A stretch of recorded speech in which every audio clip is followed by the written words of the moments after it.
Danas ćemo pripremati jedan lijep specijalitet, u pitanju su file mignoni.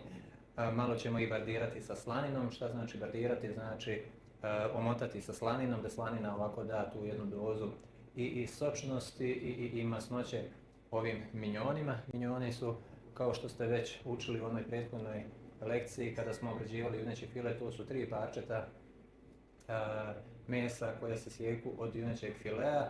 Kao prilog ja sam se odlučio uz ove mignone da napravim jedan prelijep rižoto i sada je samo u suštini potrebno da mi to lijepo ovako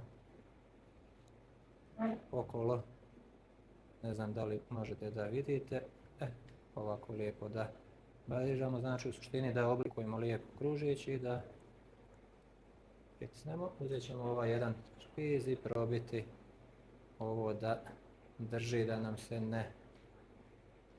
slanina ne opadne dok se bude pržilo. U suštini to je bardiranje, znači bardirati znači motati namirnicu sa slaninom.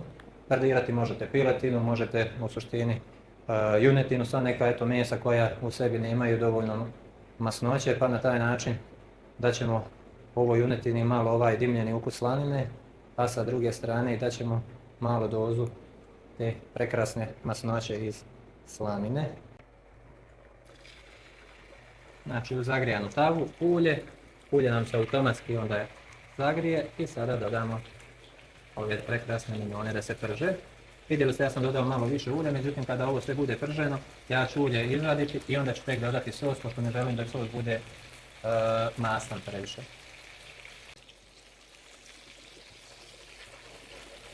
Znači tako su lijepo porumenili, baš tako i treba da budu.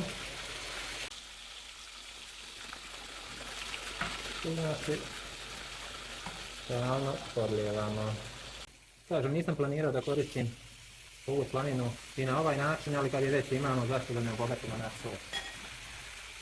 I slobodno, malo fonda. Znači isti fond koji koristimo za rižu, dodali smo ovdje. Ne mogu vam opisati kako ovo lijepo miriši.